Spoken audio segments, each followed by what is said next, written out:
Nah, Nah, sip. oke, oke. Oke, sedikit prolog lagi nggak salah ya, nggak apa kayaknya. Hari ini kita bakal live bareng lagi ya. Kemarin kita udah pernah juga live bareng dengan Kang Anang, bahas tentang brand juga. Dan materi kali ini juga bahas tentang sesuatu yang hampir sama ya Kang ya. Halo Kang, dengar? Halo Kang.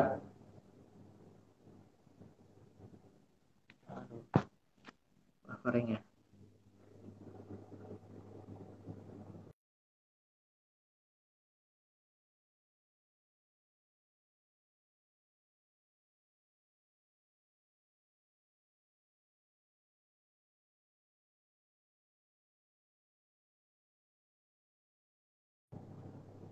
Nah,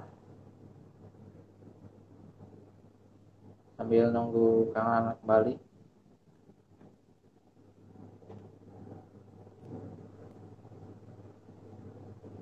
Halo Kang, aduh, kayaknya Yes. sinyal agak putus nyambung. Mm, yes, mudah-mudahan sih lancar nih. Oke, oke, oke. Dipercepat. Oke Kang, kita nggak usah panjang lebar ya, karena materi kita tuh intinya sih penting nggak sih sebuah merek itu di apa namanya didaftarkan atau dilisensikan ya Kang ya, atau didaftarkan gitu. Siap. Menurut Kang gimana? Iya. Kalau pertanyaannya penting nggak sih sebuah merek dari brand yang kita lahirkan itu didaftarkan gitu? Ya jawabannya ya sangat sangat penting dan wajib hukumnya sebenarnya. Tapi ini sebenarnya berlaku bagi mereka yang katakanlah kepengen bisnisnya itu jangka panjang. Iya. Artinya kita punya visi yang besar dan jauh ke depan dan benar-benar pengen membesarkan brand yang sudah kita lahirkan. Tapi bagi mereka yang katakanlah targetnya nggak ke sana ya mungkin fan-fan aja nggak ngurusin ke haki gitu karena itu kan nanti akan berhubungan dengan katakanlah sisi sisi perlindungan hukumnya gitu. Jadi kalau ditanya penting atau nggak penting ya sangat penting dan wajib hukumnya sih kalau sekali lagi bagi yang targetnya adalah usaha atau brandnya kepengen besar dan katakanlah tidak begitu saja ya Hmm. let's go gitu untuk segera mendaftarkan mereknya. Suara aku mantul nggak Kang? Enggak kan? Ya, terdengar jelas banget. Nggak mantul ya? Nggak. Nah, ini sebelum teman-teman lebih lanjut, nanti kalau teman-teman pengen tahu lebih detail persoalan tentang branding, teman-teman juga boleh follow Instagramnya Bubur Ayam Joli ya. Langsung ada di deskripsi Thank atau you. di tag di flyer juga ada. Boleh banget di follow. Yep. Ilmunya bagus banget. Nah, Ya, ini menarik. karena Sebelum kita biasanya beberapa perkembangan dunia brand and branding biasanya suka saya share di sana sesekali. Nah, sebelum kita bahas terlalu jauh ya Kang ya.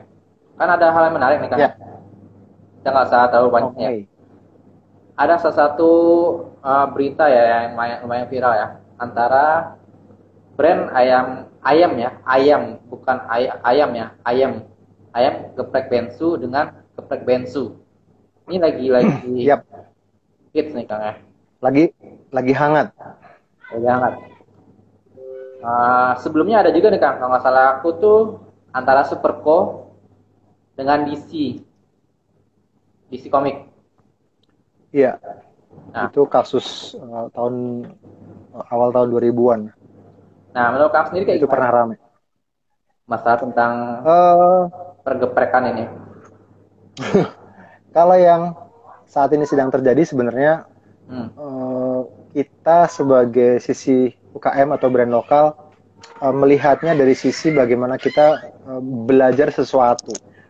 ya. Jadi apa yang sedang menjadi hot issue di luar sana, kemudian kita lihat sebagai sebuah pemberitaan dan mau tidak mau terkonsumsi oleh kita karena muncul di depan mata, feednya lalu lalang gitu.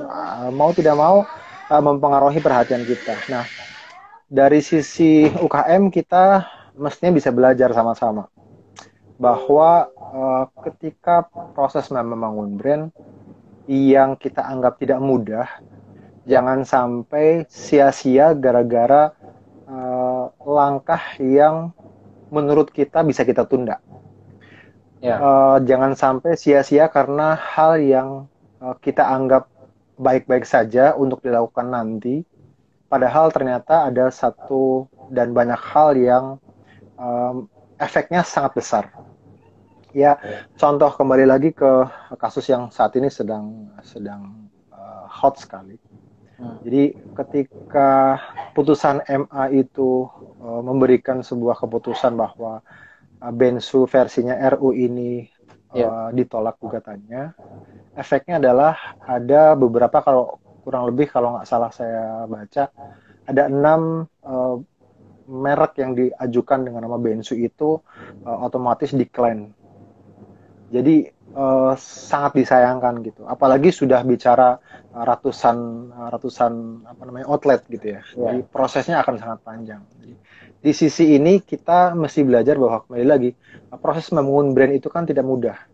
Nah, jangan sampai sia-sia bahwa hal yang kita anggap tidak mudah malah justru kita kesampingkan.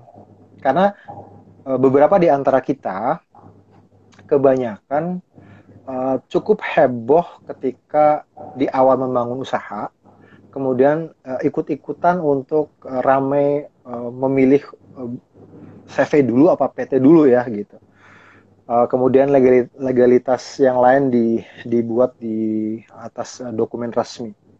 Padahal nama yang tertera di sana kita lupa untuk mengecek keberadaannya dan keabsahannya dan potensi pendaftaran dan diterimanya atau tidak. Jadi contoh lah misalnya ketika bikin nama PT kemudian nama brandnya katakanlah bakso A misalnya. Semua dokumen menyebutkan brand bakso A adalah si pemiliknya katakanlah Randy gitu. Iya. Nah, usaha ini jalan, salesnya tumbuh, data customernya oke, trafficnya bagus banget. Tapi sisi pendaftaran mereknya terabaikan. Ya let's say terabaikan lah, karena kesibukan. Mungkin kita UKM tuh karena di kesana, atau bisa jadi karena lingkungan, faktor lingkungan katakanlah mendominan kita. Ada yang tidak menyarankan, atau ada yang tidak mengingatkan, atau sudah ada yang mengingatkan kita, kalau bahasa Sundanya tuh hare-hare gitu, ntar aja lah gitu. Jadi hal-hal begitu biasanya muncul. Nah, ketika sudah dituliskan bakso A, kemudian trafficnya bagus, salesnya oke, kemudian baru didaftarkan, kok ternyata nama bakso A itu ternyata ditolak. Ya, efeknya ya pasti akan sangat panjang. Sales yang udah terkumpul, ada database yang sudah terkumpul sebagai katakanlah senjata untuk bertarung di kompetisi, saya rasa imbasnya akan cukup besar. Karena belum tentu ketika proses rebranding sebuah katakanlah brand identity secara visual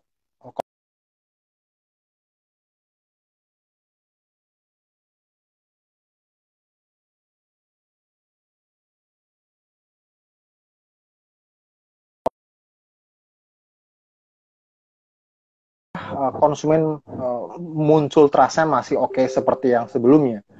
Apakah trust mereka dari sisi pelanggan masih akan kembali lagi dan engage dengan kita dengan baik seperti sebelumnya? Itu kan belum atau tidak ada yang bisa menjamin ke arah sana. Makanya dari sisi katakanlah kasus yang sedang terjadi, kita akan lebih baik yuk kita sama-sama belajar deh dari apa yang sedang terjadi. Mengikuti untuk komentar mungkin bukan kualifikasi kita, tapi mengikuti untuk kita belajar dan memperbaiki, justru itu kesempatan kita, karena di saat katakanlah pandemi seperti ini banyak energi yang ada di kita untuk stay di rumah, kemudian bisa kita manfaatkan untuk ke sana. Ya salah satunya itu. betul sekali. Gitu. Dan sepertinya aku juga pernah alaminya, Kang. Malah minggu kemarin. Sedikit ya. Kemarin ini Betul. ada Yes. satu brand yang hampir sangat banget. Malahan makin nama brand aku. Oh, oke. Tapi keberuntungannya hak cipta dari satu brand ini udah aku daftarkan. Dan identitinya pun sangat jauh-jauh berbeda. Itu salah satu. Tapi bukan dimanja. Oh, itu nggak usah disebutin sih. Karena terjadi di beberapa minggu-minggu ini. Oh, oke. Lanjut Kang, lanjut Kang. Iya, ya balik lagi ke yang tadi bahwa kalau menurut saya perspektif kita sebagai brand lokal, kita punya kesempatan yang sama, punya potensi yang sama untuk bisa besar. Ya. Nah, untuk bisa besar itu kan memang prosesnya juga nggak mudah gitu. Nah, sekali lagi proses yang sorry, ada teman saya nih, saya say hello dulu, Kang Akbar Kumadamang. Beliau teman brand aktivis dari kota Tasikmalaya. Halo Kang Akbar. Bisa merapat di sini. Thank you loh. Mau nanya kenapa namanya Jolly? Di situ ada sebuah filosofi yang saya sematkan di sana, Kang Akbar. Jodoh lidah. Jadi berharapnya ada harapan besar di sana ketika nama Jolly itu muncul. Meskipun beberapa orang menganggapnya ya ada yang salah ngucap gitu, ada yang ojo lali gitu, padahal Jolly itu jodoh lidah. Oke. Kembali lagi ke hal yang tadi yang sering saya sharing sama teman-teman bahwa proses perjalanan membangun brand itu tidak mudah. Banyak hal yang harus dilewati yang barangkali lebih sering kasusnya adalah teman-teman itu suka loncat ya, tiba-tiba memikirkan bagaimana visualnya, tiba-tiba bagaimana memikirkan katakanlah tagline-nya. Padahal sebelum ke titik itu ada unsur-unsur lain yang bisa memberikan data valid, kemudian kenapa terjadi peresahan. Ternyata selama ini Kang Akbar resah juga ya. Oke. Banyak data yang bisa membantu validitas kenapa namanya itu, kemudian kenapa warnanya itu di segmentasi tertentu. Nah, hal-hal ini yang mungkin bagi teman-teman masih hal baru gitu. Cuman mau tidak mau, kita harus mulai aware dari sekarang. Yang selama ini menganggap itu tidak penting, mungkin pelan-pelan kita bisa belajar bareng. Mappingnya seperti apa? Kenapa namanya itu? Kemudian ya kalau kita mengacu ke guru kita Pak Bi, secara sederhana sekali itu disampaikan bahwa nama itu kan brand itu kan nama plus makna. Jadi kalau nggak ada maknanya ya cuma sebatas nama komersil doang gitu, hanya sebatas produk komoditas aja. Dan di situ ruhnya tuh nggak ada gitu. Jadi kembali lagi jangan sampai apa yang kita anggap bahwa mau bangun brand itu ternyata susah ya. Iya memang susah. Tapi kalau nggak dilakukan ya kita nggak pernah melangkah. Padahal langkah pertama itu penting. Effort itu sangat besar dan jangan sampai dikalahkan oleh katakanlah hal-hal yang ya katakanlah yang 2 bulan terjadi mungkin cukup menguras tenaga, cukup menguras stresnya kita. Paniknya sudah lewat. Kita berharap sih di titik ini di pertengahan Juni ya. Di pertengahan Juni kita sudah bisa sama-sama membuat sebuah strategi baru. Kalau ini pandemi selesai, kita mau ngapain? Atau bahkan parahnya kalau emang ini harus berjalan masih lama, kita mau ngapain gitu? Karena kan 2 bulan, 3 bulan terakhir banyak guru-guru besar, praktisi yang sudah turun gunung membagikan jurus-jurus penting yang begitu mudahnya buat kita tangkap. Sayang kalau tidak kita pelajari dan tidak kita praktikkan.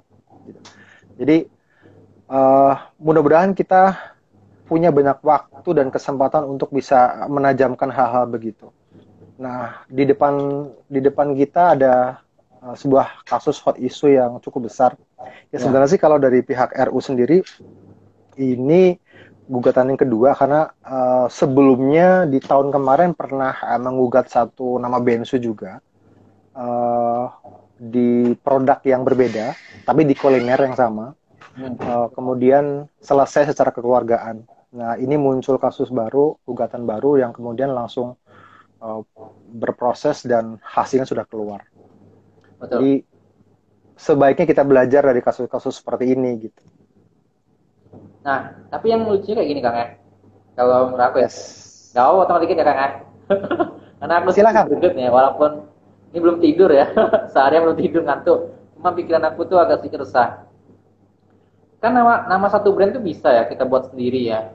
Contoh, Ya. aku udah bikin DigiClub. Teman-teman bisa juga bikin brand yang lain kok. Tentang digital apa? Nggak harus juga bikin DigiClan, DigiJoss. Nggak perlu juga kan, gitu.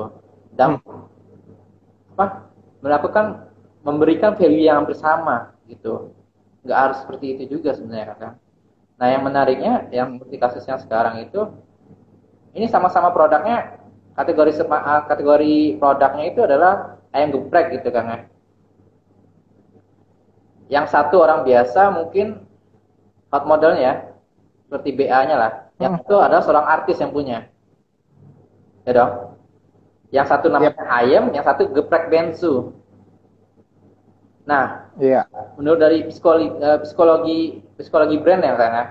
Menurut Kang itu apa sih kelebihan dan kekurangannya dalam hal persamaan merek tersebut? Kalau kalau saya sendiri pribadi tidak menyarankan sebenarnya langkah memilih untuk memirip-miripkan atau sisi visual ataupun nama atau penyebutan. Karena eh, kalau ditelusuri lagi dan belajar di beberapa pasal undang-undang tentang merek dan indikasi geografis, itu salah satu poin yang udah pasti nggak bisa didaftarkan dan kemudian pasti ditolak. Ya, Dan sisi lain yang muncul adalah sebenarnya orang atau pihak yang meniru itu sebenarnya sedang menjual brand yang sedang ditiru gitu. Karena asumsi asumsi audiens itu sebenarnya kan secara katakanlah remembering mereka sudah menangkap bahwa kalau warna hijau bulat begini ya kopinya ini gitu. ya, Kalau misalnya warna merah kemudian gambarnya si kakek ya ayam ayam gorengnya ini gitu. Tapi kalau ada yang mirip-miripin ya audiens itu justru yang akan langsung aware dengan oh kok mirip itu ya gitu. Nah itu tuh muncul apa namanya muncul persepsi justru mereka akan menangkap bahwa uh, brand yang ditiru itulah yang sedang dia lihat. Gitu. Jadi ini yang satu hal yang tadi nyambung dengan diskusi di awal bahwa uh, banyak teman-teman termasuk saya juga dulu di awal kurang memahami bahwa ada beberapa data yang bisa mendukung kemudian pemilihan segmentasi tertentu kemudian mengerucut kepada nama atau identity yang yang kita pakai dalam dalam brand yang kita lahirkan. hmm, Nah, kalau cuma proses meniru ya mudah gitu, tinggal merah, kuning, hijau digeser hijaunya yang besar, kemudian kuning yang diperkecil, yang sebelahnya secara visual hampir sama.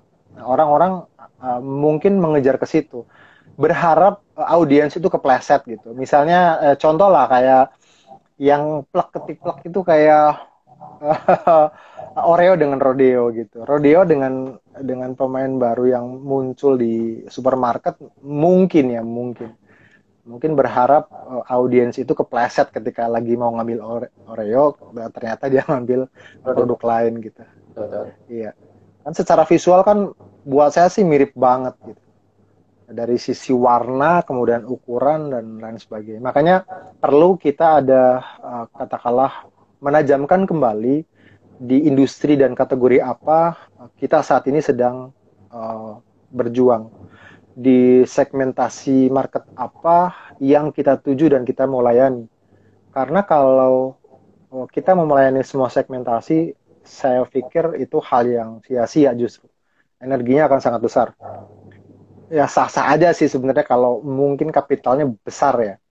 Tapi kalau kita bicara di ranah teman-teman UKM ya kita kan serba terbatas. Jadi akan lebih baik kalau kita mulai dari satu segmentasi tertentu, kemudian kita memiliki sebuah pembeda tertentu. Karena uh, untuk katakanlah hubungannya dengan pendaftaran merek nantinya ketika mendaftarkan merek kita di kelas tertentu itu pasti akan katakanlah kita maunya sih mengamankan di beberapa kelas yang kita tuju. Apakah di restoran, apakah di booth, apakah di home delivery dan sebagainya. Dan itu kan masing-masing kelas ada apa namanya, ada kelasnya sendiri. Nah, ini juga mungkin bagi teman-teman UKM masih jarang mendengar hal seperti ini. Jadi daftar ya daftar aja gitu. Padahal nanti di sebelah ada kompetitor yang ngintip, oh ternyata kelasnya dia baru di situ doang gitu. Boleh dong saya ngambil di kelas ini dengan hal yang sama. Bisa jadi terjadi. Begitu, Bos.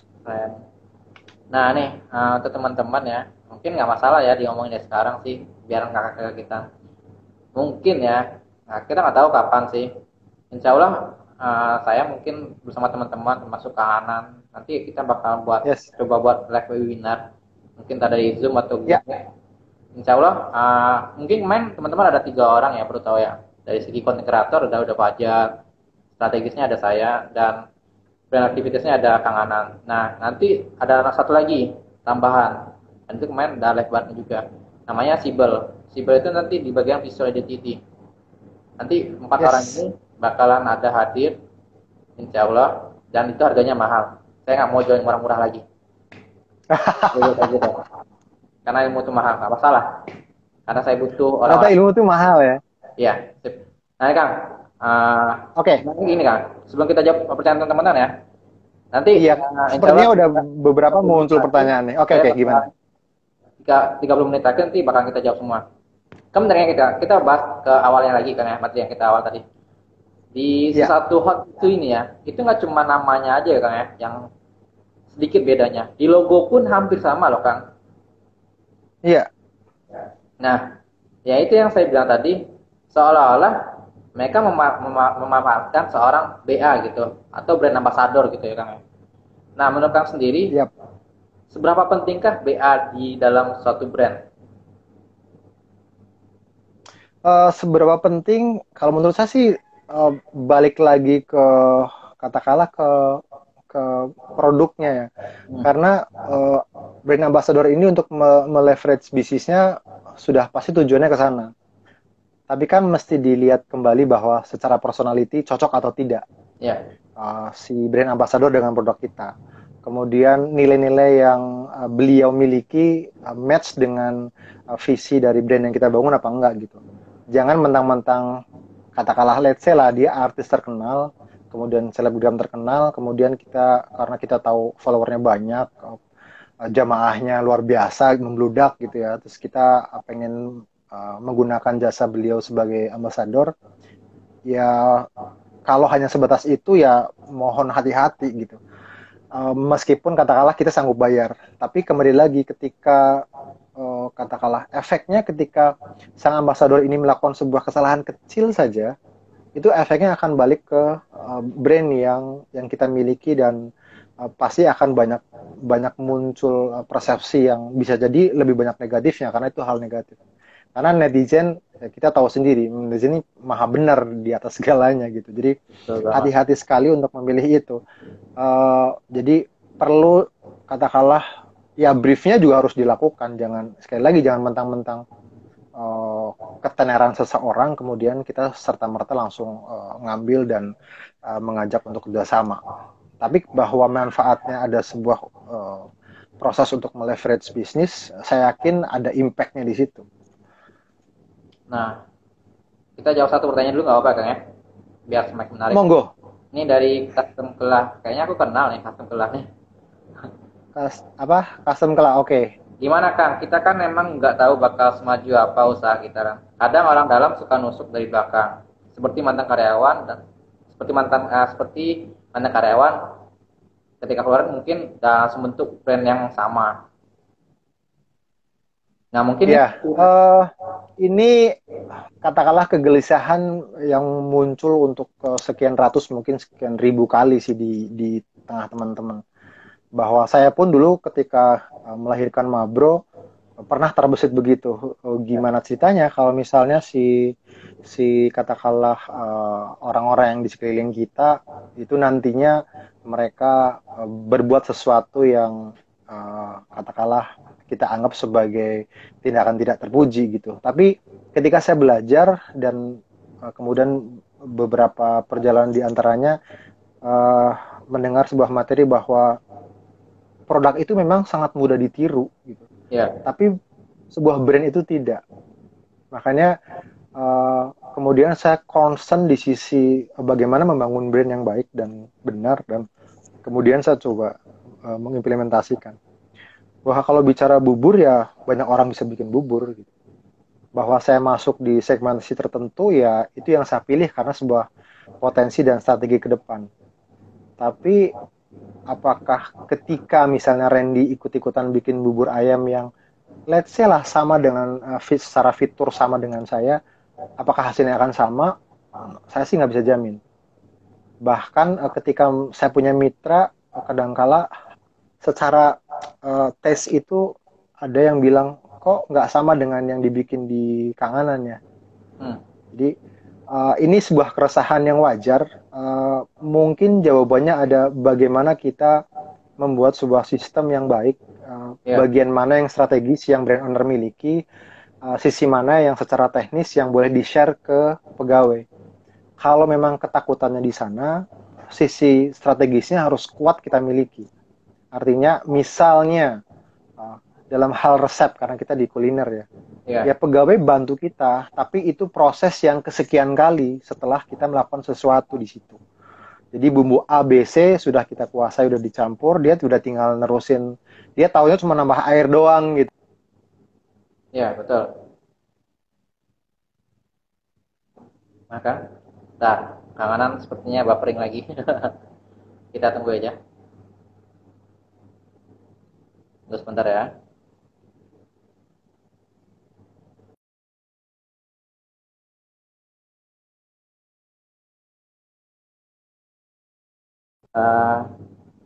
Miskomunikasi.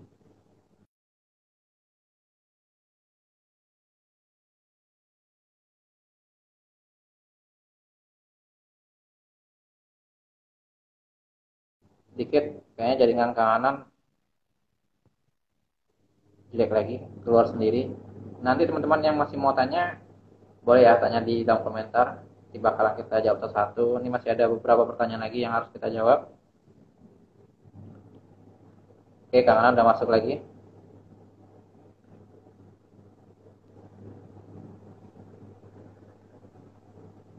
Oke, Kang. Gimana? Lanjut? Kang.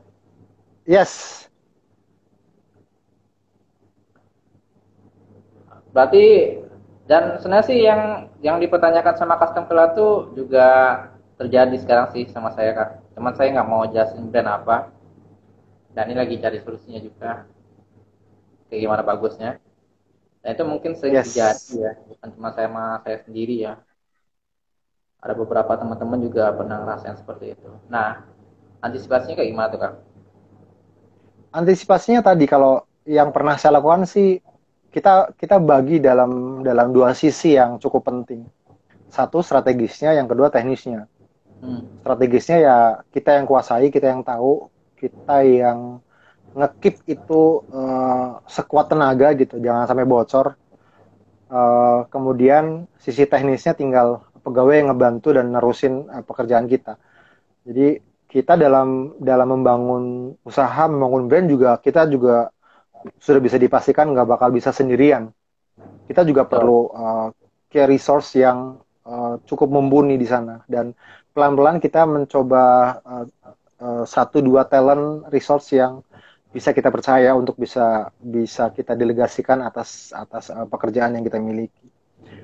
Tapi bahwa di awal pekerjaan kita membangun brand biasanya memang kita lakukan sendiri semua sih, karena ada baiknya juga kita katakanlah mempelajari seluk beluknya ya, dari harga, kemudian bahan baku, kemudian katakanlah belanja, kemudian ngolah, ngadu dan sebagainya, kita perlu tahu. Karena kita perlu tahu seluk-beluknya. Nantinya setelah itu kita akan tahu sisi mana yang kita akan share ke pegawai, sisi mana yang tidak boleh mereka sentuh, dan bahkan nggak boleh mereka lihat atau mereka dengar.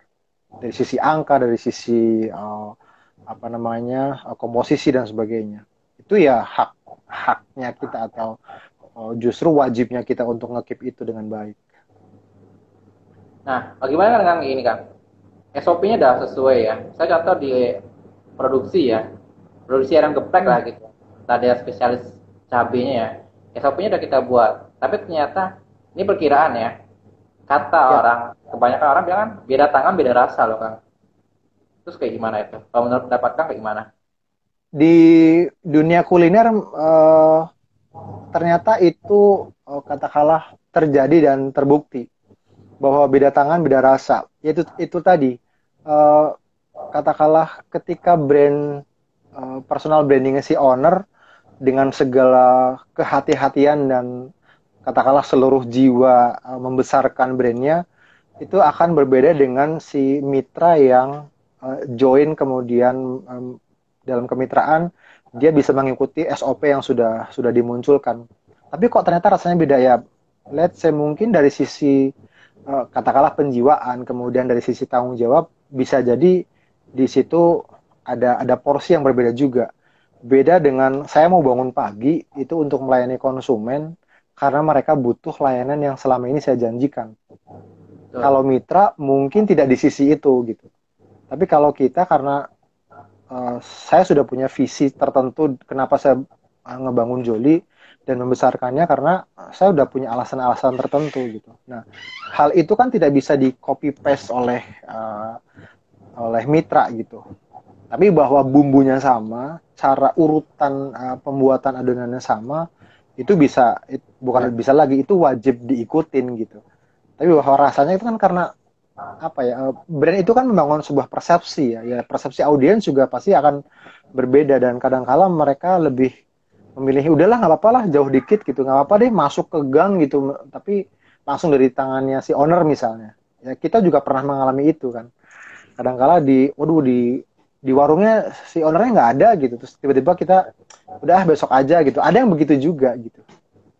Tapi ya kembali lagi dari pertanyaan tadi bahwa ya sebuah ungkapan yang bagus sekali yang disampaikan oleh katakanlah para pelaku brand sebelumnya, ahli-ahli brand dan pakar-pakar brand, bahwa brand itu produk itu sangat mudah ditiru, tapi brand itu tidak. Nah, dan coba lakukan ini pelan-pelan. Pertanyaan menarik banget ya Kang. Ya. Nah, branding itu berarti satu surplus ya bagi brand kita ya. Sorry, satu apa? Jadi satu nilai tambahan gitu maksudnya. Oh iya betul. Karena itu value yang kita bangun. Dan itulah kenapa dianggap sebagai intangible asset, karena aset yang tidak terlihat. Dan itu nilainya bisa jadi sangat mahal dari aset fisik yang sebenarnya. Karena menyambung dengan pertanyaan kayak tadi ya. Baik lagi, saya contoh produksi keluar. Dia bikin brand baru dengan produk yang sama. Sedangkan orang belum tahu brand dia, tapi tahu produknya. Sedangkan yang brand yang mereka ada keluar ini sudah dapat name brandingnya. Berapa persentase kah kemungkinan yang lebih menonjol ya Kang? Antara brand yang lama atau brand yang baru? Sorry, dari sisi apa nih? Sisi branding ya. Sebentar, saya belum menangkap. Contoh. Boleh diulang? Ya. Contoh, aku punya bakso A. Oke. Produksi aku keluar dan membuat bakso B. Bakso B ini brandnya belum terkenal, sedangkan bakso aku udah punya branding yang kuat. Akankah bakso B ini bakalan menyalip bakso yang A yang telah terbranding dari awal? Kalau pertanyaannya akankah bisa menyalip, bisa banget. Ketika proses membangun brandnya dilakukan dengan baik, itu bisa banget. Tapi secara umum begini, bahwa eh, ketika sebuah brand yang selama ini dikenal dia melahirkan produk yang premium, kemudian di jeda waktu berikutnya dia mengeluarkan produk yang let's say lebih ekonomis lah ya, value for money. Audiens akan mudah menangkap itu sebagai sebuah jaminan mutu. Jadi karena produk pertama itu dikenal di kelas premium dan dia tahu kualitasnya. Kemudian si brand A ini bikin brand B yang secara harga dan segmentasi diubah, kemudian secara harga juga diubah pastinya. Dan audiens menangkap itu dengan jauh lebih mudah ketimbang produk A yang muncul di katakanlah sisi segmentasi yang ekonomis, tiba-tiba dia bikin yang kelas menengah ke atas atau premium. Itu audiens yang akan lebih susah untuk menangkap. Pertanyaan akan sangat banyak. Apa dia mampu untuk bisa memberikan sebuah kualitas seperti itu? Apakah dia mampu untuk bisa memberikan layanan yang premium gitu? Karena di kelas value for money aja dia kadang-kala masih cukup banyak hambatan ketika melakukan layanannya. Gitu. Iya, keren. Nah nih Kang, ini kan Yes. kata bahasnya yang tentang hot issue tadi ya. Ini ada pertanyaan nih. Iya. Mungkin Oke. kita jawabnya tentang ya bensu tadi ya. Kalau bisa dijawab dengan bensu. Boleh nggak sih Kalau Kang? berhubungan, mari. Boleh nggak sih Kang kita Gimana? dapat inspirasi nih dari brand yang sebelumnya? Contoh brand bensu, tapi kita tetap treat berbeda. Contohnya gimana? Bolehkah kita dapat inspirasi dari Contoh dia dapat inspirasi dengan geprek bensu, tapi dia buat geprek yang lain, bukan geprek bensu lagi. ya boleh. Artinya gini, nama geprek atau ayam geprek itu kan domain umum ya. Makanya Ya, itu tidak bisa digugat apapun atau bahkan nggak bisa didaftarin karena itu hak umum. Makanya yang menjadi sebuah katakanlah poin isu kemarin adalah kata bensunya sebenarnya. ya, Jadi kayak di martabak brownies Kang Ana itu ya Kang Ananya yang jadi isu gitu. bukan Jadi mabronya. saya nggak bisa mendaftarkan dan mengajukan merek martabak brownies itu ke mejanya Haki. Itu nggak bisa, udah pasti ditolak karena itu domain umum. Tapi bahwa saya mengajukan Kang Anan sebagai sebuah nama merek itu bisa. Kalau inspirasinya dari situ, eh, saya rasa ya sangat bisa untuk bisa diaplikasikan ke katakanlah brand teman tadi yang bertanya apa yang bisa diaplikasikan ke sana. Jadi bisa dipilah-pilah gitu. Tapi sekali lagi kita masih belajar dari kasus yang saat ini sedang ada. Dan bahkan putusannya sudah lahir. Jadi kita bisa belajar banyak sekali di situ. Karena di depan feed kita kan banyak sekali informasi yang hilir mudik ya. Dan kita bisa pelajari pelan-pelan. Nah, Memang tidak kalau mudah, tapi hmm. kita masih mulai lah gitu. Nah itu tadi kembali lagi dari awal. Kalau saya teman-teman pengen belajar ya sedikit banyak tentang brand, boleh sih follow ya. Sekali lagi boleh follow Bubur Ayam Joli ya. Kalau masih bingung di fire saya tinggal klik aja itu ada di tag akun Instagramnya atau gabung di Selaras Brand ya Kang ya. Boleh juga gabung di Yes, sana.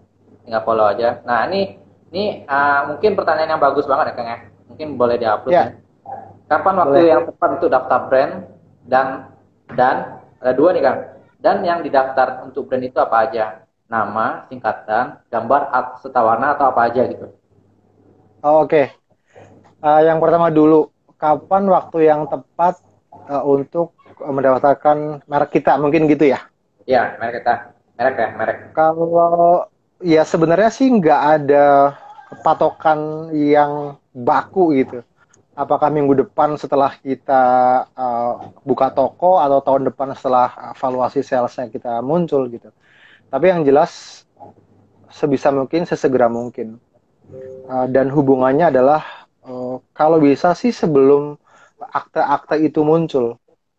Jadi sebelum akte-akte katakanlah yang menyebutkan nama merek kita muncul itu kita sudah mendaftarkan. Karena di sini kan sistemnya first to file, azas siapa yang pertama kali mendaftarkan di kelas tertentu dan beberapa kelas yang bisa dimasukkan, dia yang bila memenuhi syarat, dia akan menjadi penguasa atau pemilik hak yang memang seharusnya. Jadi ya banyak teman-teman yang termasuk Joli juga waktu itu, untuk Joli sendiri butuh waktu karena ketika memilih visualnya sendiri kemarin kan masih katakanlah belum fix banget visual mana yang nantinya mau diajukan ke mejanya Haki. Karena itu berhubungan dengan beberapa data yang tadi sempat saya singgung, bahwa ada beberapa hal yang sebaiknya kita lengkapi dulu dan kemudian melahirkan visual yang saat ini, kalau boleh sharing, yang di belakang saya ini adalah sebuah proses juga gitu. Jadi bukan ujuk-ujuk cuman tap cip terus milih kenapa harus begitu, kenapa warnanya begitu, kenapa ada motif-motif tertentu yang bisa disematkan di situ, karena ya inilah beberapa unsur pembeda yang harus sebaiknya kita miliki gitu. Jadi kapan waktunya yang tepat? Sesegera mungkin.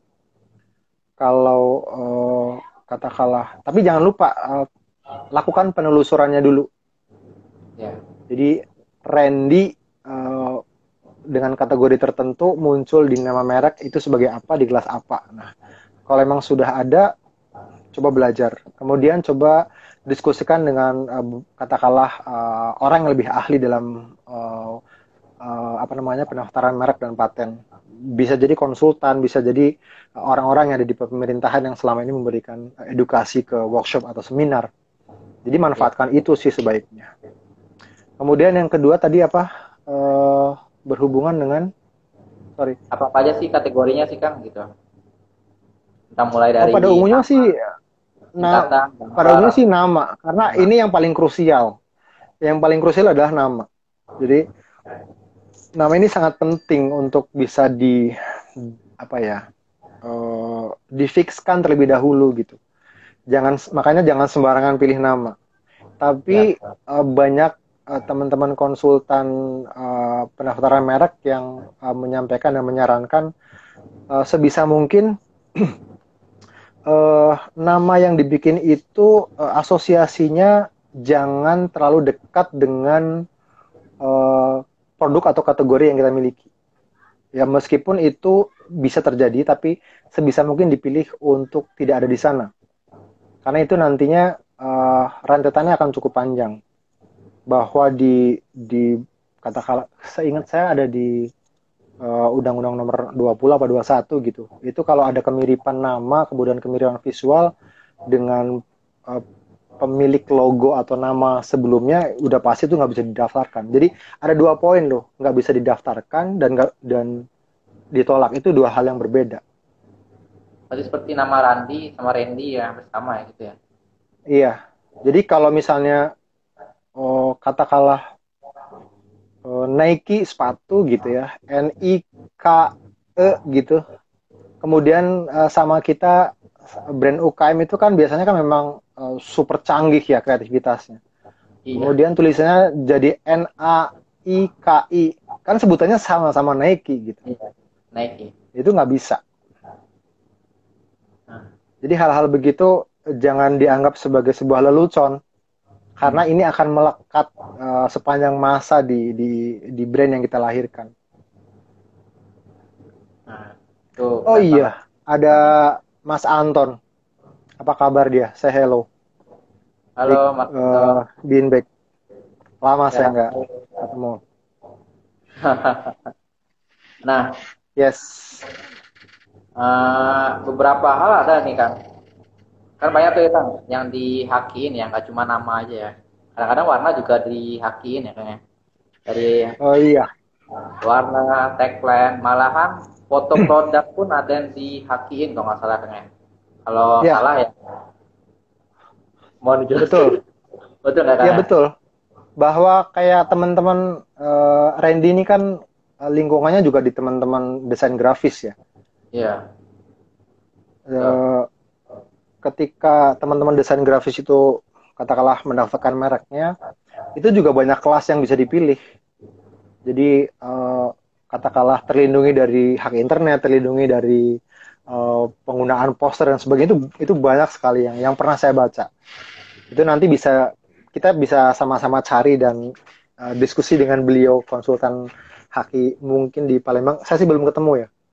Tapi dari sanalah info valid yang bisa kita pelajari sebenarnya. Semacam copyright gitu ya mereka ya. Yes.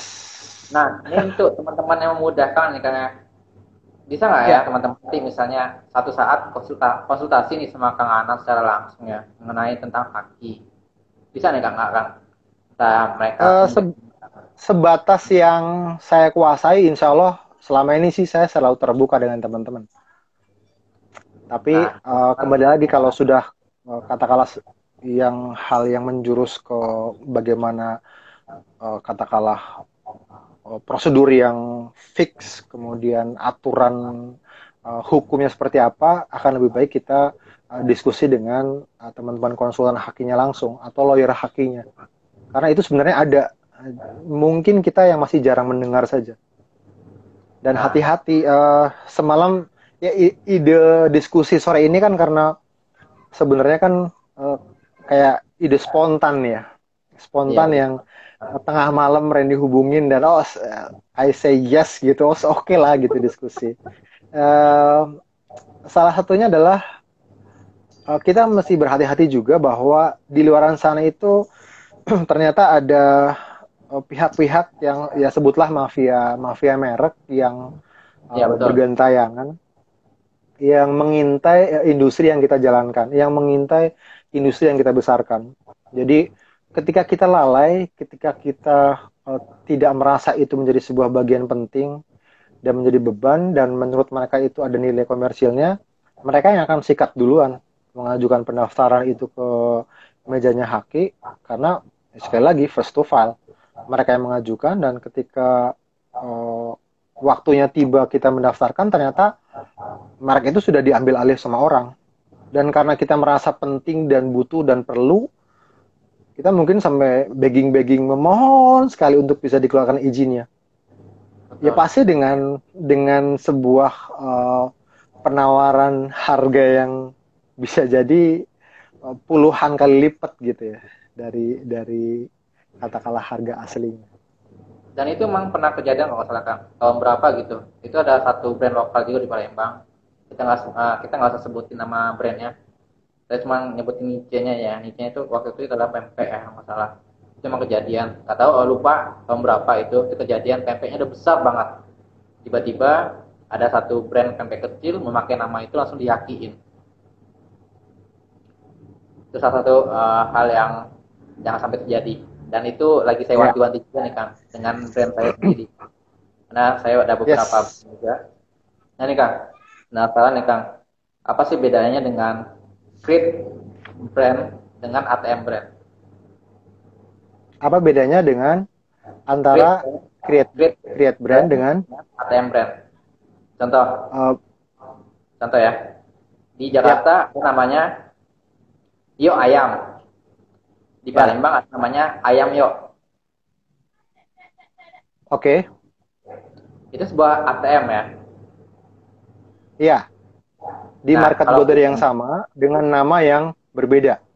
Iya. Kalau dia Create kan bisa aja namanya Nak Ayam, Apo Ayam, dan lain-lain. Nah, perbedaannya gimana tuh Kang? Iya, kalau dari sisi boleh atau tidak boleh, ya boleh-boleh aja sebenarnya. Tapi ya kembali lagi bahwa sebisa mungkin kita melahirkan sebuah brand itu jangan memirip-miripkan secara identity. Karena itu nanti akan dibilang audiens itu sangat pintar kok. Jiplak gitu, niru, apalah sebagainya yang konotasinya jadi negatif. Bahwa di industri yang sama kemudian namanya cuma dibolak-balik, ya audiens juga akan sangat cepat sense-nya sangat tinggi gitu.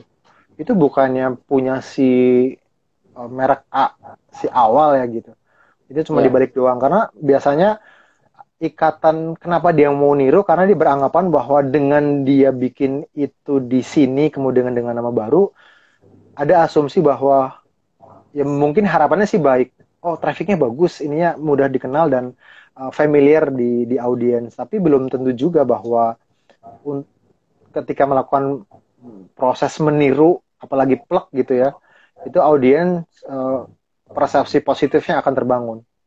Ya karena bagaimanapun kan ada sisi emosional yang harus dibangun oleh si brand itu sendiri.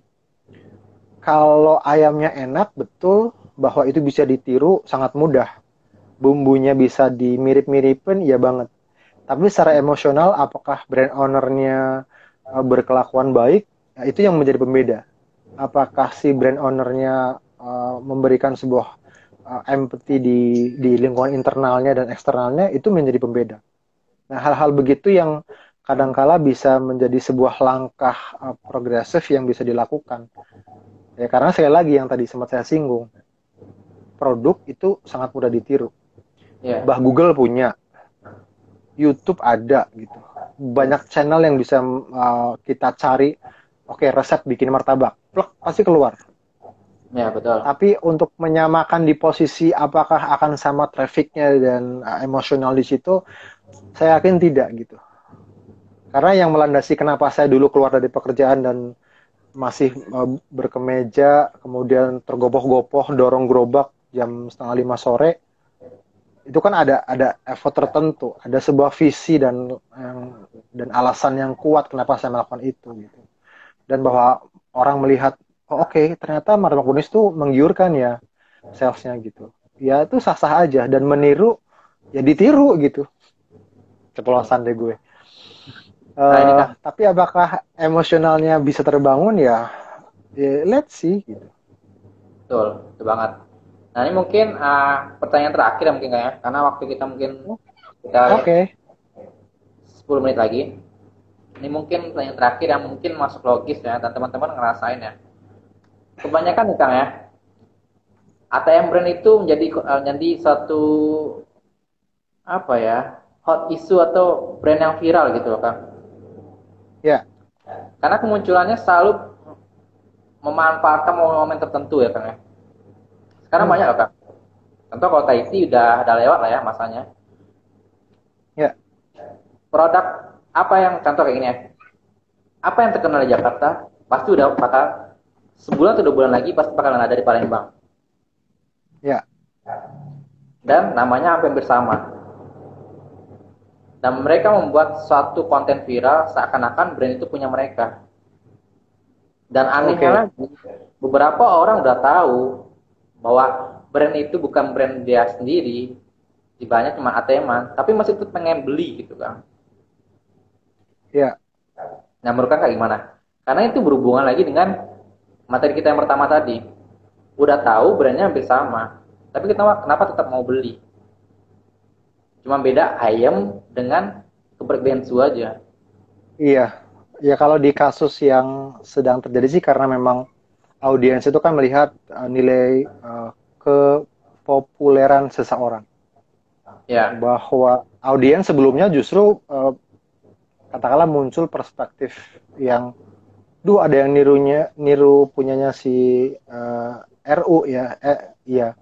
Tapi ternyata ketika fakta persidangan dan hasilnya keluar, kita semua juga bisa membaca dan mempelajari apa yang sebenarnya terjadi di situ dan bagaimana kita seharusnya bisa belajar tentang hal ini. Bahwa sekali lagi langkah ATM ini kan bisa dibilang sah-sah saja, tapi Ya, jangan betul. juga kita jadi ahlul workshop yang selama ini karena kebanyakan motivasi ATM akhirnya cuma ATM doang gitu. Kenapa nggak kita lakukan create demand aja gitu? Kenapa nggak kita bikin atau menuju ke segmentasi tertentu yang potensinya ada, bahwa kita belajar datanya ya harus gitu. Kita datang ke BPS, kita minta data seperti apa dan potensinya seperti apa, ya kita harus pelajari. Sekali lagi, ATM belum tentu bisa jadi sebuah pijakan yang bagus juga, karena orang lihat ATM itu bukan cuma mata dan kepala kita yang melihat loh. Ada orang-orang di sekeliling kita juga yang menikmati dan mungkin mereka mengeksekusi lebih cepat, bisa jadi lebih besar, dan bisa jadi effortnya untuk mengkomunikasikan bisa jadi jauh lebih hot gitu ya, dan kita malah ketinggalan. Akhirnya malah kita masuk ke red ocean yang sama, yang tadinya kita berpikir oke, pemainnya masih jarang dan sebagainya. Jadi kenapa nggak kita coba kreativitas untuk yuk create demand deh. Memang prosesnya nggak mudah gitu. Ketika Mabro saya lahirkan, ketika Jolly juga saya lahirkan juga nggak mudah. Tapi ketika konsistensi itu muncul, saat ini kok saya sedang merasakan sebuah feedback yang luar biasa ya dari audiens gitu. Dengan loyalitas mereka, dari yang jauh banget nganternya, dari frekuensi quantity mereka belanja, dari berapa kali dia mau meluangkan waktu. Dan kalau sampai saat ini yang terupdate adalah teman-teman pelanggan itu sudah bisa bikin scheduling di salah satu operator ya, sebutlah Grab lah. Di Grab itu mereka sudah bisa scheduling dan saya tinggal ngecek di situ gitu. Di jam berapa ada siapa yang order, menunya apa, di jam berapa siapa yang order, menunya apa. Jadi udah kesana larinya. Kalau selama ini katakanlah running cuman order datang dibikin, kalau sekarang kita juga sudah bisa aware, nanti jam 6 ada orderan loh atas nama si ini, sekian porsi, sini sekian porsi. Jadi kita juga bisa mempersiapkan itu secara waktu juga bisa lebih bagus, dan berharapnya sih secara layanan bisa lebih oke ke depan gitu. Itu yang perlu dibangun sebenarnya. Keren banget. Nah ini teman-teman mungkin karena waktunya sebentar lagi ya. Ini kalau mau lanjut oke, nggak masalah, tapi kita nggak di live karena ya kondisi saya juga lagi nggak bagus banget. Ini masih ngantuk. Ini belum tidur ya, Kak? Belum sama sekali belum tidur. Itu di link bio Instagram DigiClub ada link Telegram, boleh gabung kalau yang belum gabung. Nanti insya Allah kalau ada kesempatan waktu malam ini bakal kita bahas juga ya, Kang ya. Ya, boleh. Boleh di DigiClub dulu, nanti insya Allah boleh juga gabung di brand lokal Palembang ya, Kang ya. Nanti linknya boleh DM Kang Anan atau DM saya langsung, kita bakal bahas tuntas. Karena mungkin kalau sekarang kita bahas soal orang yang sudah terkenal. Bagaimana dengan orang ATM yang bagaimana dengan orang yang sorry Ren. Gimana? Saya potong. Kita masih punya berapa menit? Ini mungkin 3 menit lagi. Apain untuk closing statement? Iya. Closing statement Kang. Mungkin saya pengen mengingatkan buat Jolly juga, buat teman-teman yang saat ini hadir juga, thank you sudah meluangkan waktu kita diskusi sama-sama. Mudah-mudahan ada sebuah manfaat pembelajaran yang bisa kita ambil dari apa yang sedang terjadi. Jadi kenapa merek kita perlu dilindungi, karena banyak sekali manfaat yang bisa kita dapatkan. Azas first to file itu harus kita manfaatkan segera, karena sebelum kita mendaftarkan kita belum punya hak eksklusif untuk diakui, kemudian diberikan sebuah nilai aman di situ. Jadi segeralah melakukan itu. Dan identitas brand yang kita daftarkan itu kan sebagai pembeda. Dan kita bisa melakukan langkah-langkah yang formal ketika di tengah jalan kita menganggap ada beberapa gangguan yang kita anggap tidak sesuai dengan apa yang kita inginkan. Dan kalau di Indonesia sebenarnya katakanlah proses izin yang dikeluarkan itu kalau dibandingkan dengan negara-negara lain, ternyata itu yang kita anggap selama ini lama, 20 bulanan, itu ternyata lebih cepat dari negara-negara tetangga yang bisa berjalan di 40 bulanan, 48 bulan, sekitar 4 tahunan itu baru izinnya baru keluar. Dan hak eksklusif ini bisa kita dapatkan selama jangka 10 tahun dan bisa diperpanjang. Tapi ingat jangan sampai lupa, karena kalau lupa kemudian katakanlah miss di situ dan orang masuk di situ, ya wassalam juga gitu. Jadi perlu hati-hati. Jadi mungkin itu aja. Mudah-mudahan kita bisa segera memikirkan hal ini untuk bisa diseriusi. Jangan jadi beban, masukkan biaya ini sebagai nilai investasi dari brand yang kita lahirkan. Betul banget. Mungkin ada closing statement Kang dari Kang Anan untuk teman-teman selain dari inti materi kita. Saya nggak banyak, selalu mengingatkan buat kita, buat Jolly juga, bahwa proses membangun brand itu tidak mudah. Tapi